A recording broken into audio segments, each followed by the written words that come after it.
We're back on this 2020 Kia, I forgot what the name of it was. YF refrigerant, 650 grams, 2020. And I'll let you see pressures, temp. Let's go look at the, I've been data logging it inside. Unfortunately, I data logged it just as it came out of its cycling for like the last 8 minutes. The high side pressure was jumping all the way up to 180 PSI. And it's only 62 degrees outside. As you can see, rainy clouds, and you can see there's still a little water on the ground from when it's rainy. So the high side pressure at 62 degrees, until the computer took over and started changing things now, was going all the way up to 180 degrees and all the way down and cycling down to 108. 180, 108, 180, 108, non-stop. You know, do that within about every 45-second interval. Well, now we're straightening out, it's lining out. The high side pressure is staying right around there. And if you look at our superheat, jumping around, here's our subcooling. Superheat's fairly within a narrow lane. Subcooling is doing its little dipsy-do down there. We're getting all the way down to 3 degrees of subcooling and all the way up to 17 degrees of subcooling. So it has this variance to it. Nothing, no steady state at all. And if we get our pressures, as you can see, our pressures are right around 120 and it's staying there now. So our superheat, 12, 16 subcooling, that's at idle. Let me give it a little gas and let's get it up to about 1700 and see how this vehicle responds to this. Every vehicle responds different when you raise the compressor and under different load conditions. So we're about, I'm going to try to keep it just around close to 2000 RPMs and let it steady out, because our superheat, you see, dipped down to 8 degrees superheat. Let it let the expansion valve catch up, let the variable displacement compressor do its thing. And I'm having a hard time keeping a real steady, somewhere between that 1700 2000 RPMs. I'm having a hard time keeping it super steady, but good enough for government work. Look at the variance. So right now I want to look at let's look at the, okay, no, never mind. I'm looking, I can see the pressure right there. I don't have to switch over. So that must be, if I could be out there, the clutch possibly kicking out on a safety. Our line temperature, 54. Our dash temperature has been staying around 44, 43 all the time. It doesn't change no matter what. See, whether I was at idle or whether I was near 2000 RPMs, you could see there's basically no change within 1 degree. So it didn't matter whether I'm idle or 2000 RPMs, the dash temperature rocks steady. Let me put it on, take max out. Let's suck some of that hot air off of the engine right now and put a little bit more load on the evaporator. Let me open up this door so I relieve the pressure inside the car so it could get full fresh air from outside, air off the engine going into, and actually let me move my thing, my temperature sensor to the inlet of the air so you can see where we at. Let's get this out of here. And can I get somewhere?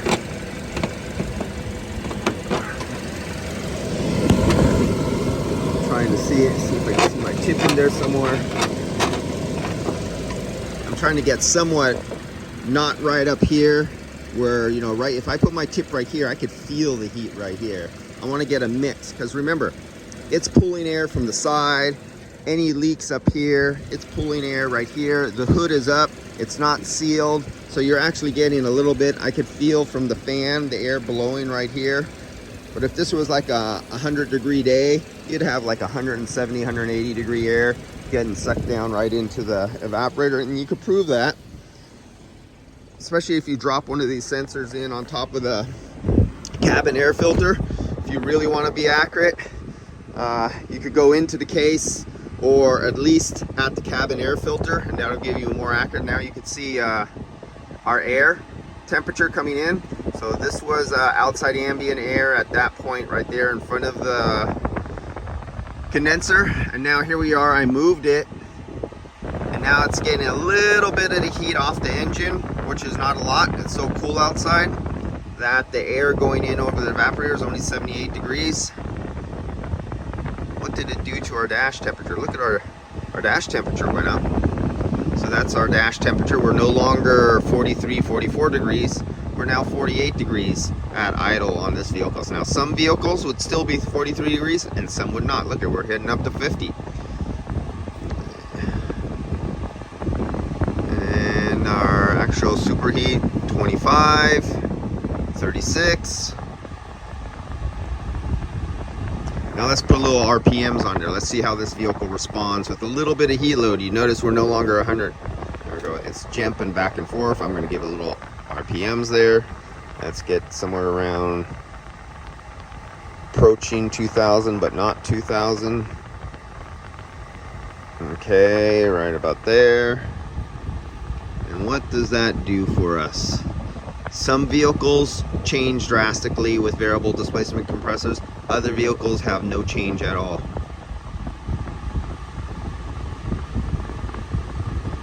Now there's no sun load, so the sun load sensor has no load.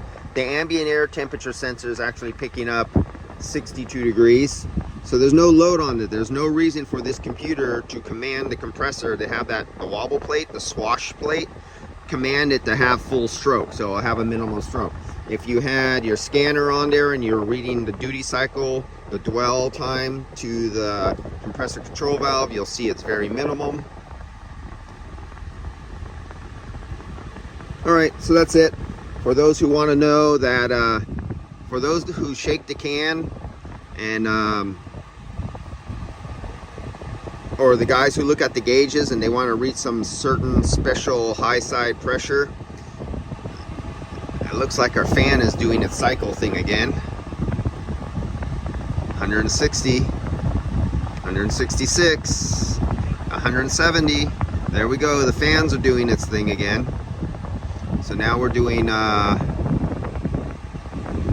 let's go back, look right there. There's our liquid, our suction, our liquid line. That's our temperatures, or our superheat and subcooling. All over the place. Nothing steady.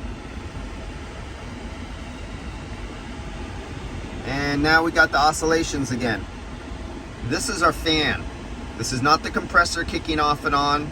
This is the fan cycling. So our fan is now cycling down to 118. 166. I know we're approaching 173. So now our fan is cycling again. See how before we were steady and we are at idle. So even over here when I was at 2,000 RPMs and I'm back to idle over here, it's still doing the same thing.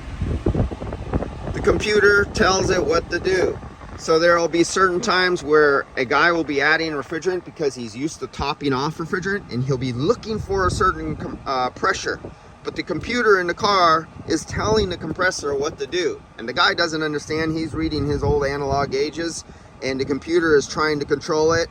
If it doesn't want the pressure to go up high, it might be one of the ones that'll keep pulsing the fan faster and faster to get more airflow to compensate, to try to force the high side pressure down. But the guy who has his gauges hooked up with an analog gauge is whacking off his old can, squirting in some refrigerant, thinking he's going to get it to go up higher. But the computer keeps taking over and maybe making that fan go a little higher in speed, maybe displacing the variable displacement compressor, getting that swash plate instead of having full swing, making it just has a little displacement.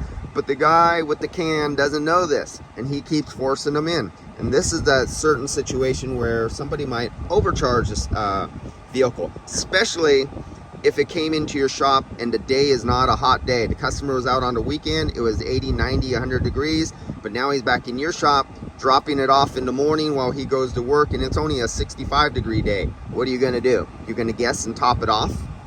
What are you gonna, how can I say it? What are you gonna diagnose on a 60-degree day? All right, guys, I'll see you. Oh, you can diagnose in a cold, actually, when you get used to it. All right, see you guys.